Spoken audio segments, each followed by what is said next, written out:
राजस्थान युवाओं का देश है। मैं भी एक युवा हूं। अभी तक युवाओं के विषय पे काफी बात हो रही थी। विपक्ष कह रहा था कि पक्ष कुछ नहीं कर रहा, पक्ष कह रहा था कि विपक्ष कुछ नहीं कर रहा। अरे साहब, इतने सालों से पेपर लीक हो रहे हैं, आप बताइए तो सही कि आखिर जिम्मेदार कौन है?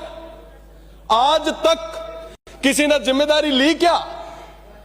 अभी तक पेपर लीक के उस दंश से निकले ही नहीं थे, पेपर लीक के उस दंश से निकले ही नहीं थे कि ओमर सीट का एक और प्रकरण सामने आ गया। अरे साहब, उन युवाओं के भविष्य के साथ खिलवाड़ आखिर कर कौन रहा है? एक के बाद एक।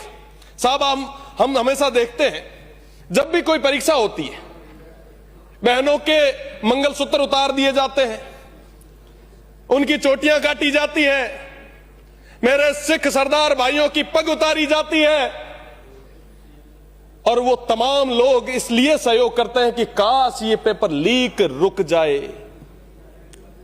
पर साहब, जब बाढ़ ही खेत को खाएगी तो बचाएगा कौन? ये मत समझिएगा कि बाहर बैठा युवा समझ नहीं रहा।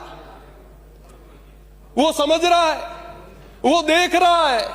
अंदर बैठे हुए माननीय किस तरीके से पेपर लीक को लेके चिंतित है, वो सब तरीके से देख रहा है। मैं तो एक ही बात कहूंगा, माननीय चंद्रशेखर जी ने कहा था, जिन हाथों में शक्ति भरी है राज तिलक देने की, उन हाथों में ही ताकत भरी है सर उतार लेने की। साहब, समय रहते पेपर लीक रे प्रकरण और तमाम यह मुद्दा रे माथे एक विशेष आप चर्चा कराओ और स्थितियां जो है वो प्रदेश रे शामिल लाओ। ये तो बात हुई रही हायर एजुकेशन की। अब मैं आता हूं हमारे स्कूलों की। थोड़ी देर पहले स्कूलों पे चर्चा चल रही थी, स्कूल्स की बातें हो रही थी। कहा गया हमारे विपक्ष के नेताजी ने कि 1.5 लाख टीचर्स की कमी है, 3700 स्कूल जर्जर अवस्था में है, 80,000 कमरों की जरूरत है, 44,000 शौचालयों की जरूरत है। अरे वाह, बहुत बड़ा नंबर आपने बताया साहब। आप देखिए कि पूर्ववर्ती सरकार में आप भी शिक्षा के मंत्री थे, वर्तमान वाले भी अभी आए हैं। तो साहब, आखिर यह कब तक पूरा होगा? क्या आत्मनिर्भर भारत 2047 में इस तरीके से बनेगा? आज एक प्रतिष्ठित अखबार में एक खबर छपी, अफसरों को हाईकोर्ट ने कहा कि शर्म आनी चाहिए, छात्राएं पानी नहीं पीती क्योंकि स्कूलों में टॉयलेट नहीं है। हम आजादी का अमृतकाल मना रहे हैं और दूसरी तरफ हमारे स्कूलों के हाल क्या है? मैं दावे के साथ कह सकता हूं, यहां पे बैठे तमाम जितने भी माननीय सदस्य हैं वो सरकारी विद्यालयों से पढ़ के निकले हैं, पर आज के समय में उन सरकारी स्कूलों के हाल क्या है हमें समझने की जरूरत है।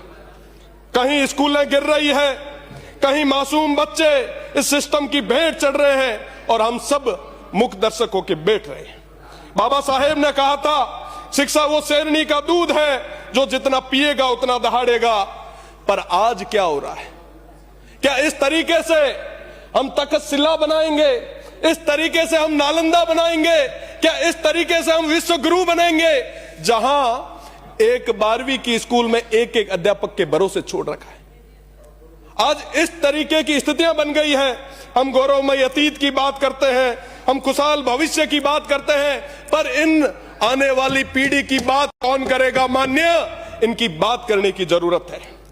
मेरा निवेदन है, पक्ष और विपक्ष से हर जगह एक चर्चा चलती है कि यहां पे सदन में बैठ के पक्ष और विपक्ष हमेशा ये प्रयास करते हैं कि सरकारी सिस्टम को कैसे कमजोर किया जाए ताकि कोई वंचित, पीड़ित, शोषित आगे उठ के ना आ पाए, कोई इस सदन का हिस्सा ना बन पाए। अगर वाकई आप चाहते हो कि हमारी तरह, हम सभी की तरह कोई ग्रामीण स्कूल से निकल के इस सदन तक पहुंचे, तो उस शिक्षा व्यवस्था को सही करना हमारी प्रायोरिटी होनी चाहिए। हम क्या कर रहे हैं साहब? शिक्षा की बात होती है, एक दूसरे पे हमेशा हम आरोप और प्रत्यारोप लगाते हैं। आखिर ये शिक्षा व्यवस्था सही होगी कैसे? माननीय, मैं कंक्लूड कर रहा हूं, बहुत जरूरी विषय है। आखिर ये शिक्षा व्यवस्था सही होगी कैसे? शिक्षा व्यवस्था तब सही होगी जब हम एक कानून लाएंगे, हम इस चीज की अनिवार्यता करेंगे कि चाहे पंच हो, चाहे सरपंच हो, चाहे प्रधान हो, चाहे प्रमुख हो, चाहे विधायक हो, चाहे सांसद हो, सभी के बेटे उस सरकारी स्कूल में पढ़ेंगे। इस चीज का कानून लाएंगे, तब जाके ये शिक्षण व्यवस्था जो है ये पूरे तरीके से सही हो पाएगी। क्या बात करेंगे?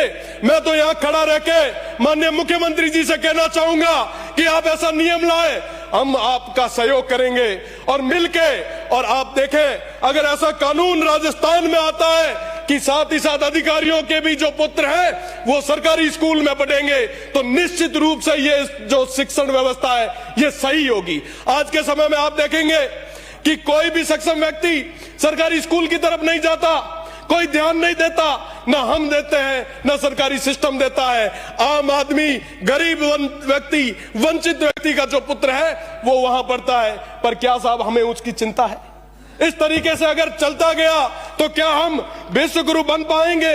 मेरा तो यही निवेदन है कि हम सब मिलके काम करें। मैं बात पूरी करने से पहले हुक्मरानों ने फरमाया है, एक चीज है, लाइनें हैं, ये जरूरी है, ये प्रदेश की जनता सुनना भी चाहती है। हुक्मरानों ने फरमाया है कि नारों से बदलता है जमाना, सियासतदार कहते हैं सियासतें बदले तो बदलता है जमाना, लेकिन मिजाज है जहां बदलने की इतना कुछ काफी नहीं होता, बदलने वाला खुद बदले तो बदलता है जमाना। मुझे लगता है कि ऐसे कानून की जरूरत है। हम सब मिलके, पक्ष और विपक्ष मिलके इस प्रदेश के लिए ऐसा कानून लाए और हमारे यहाँ की शिक्षण व्यवस्था को, युवाओं के भविष्य को, इनकी नींव को मजबूत करें। मैं बहुत बहुत धन्यवाद देना चाहूंगा। श्रीमती शोभा रानी कुशवाहा।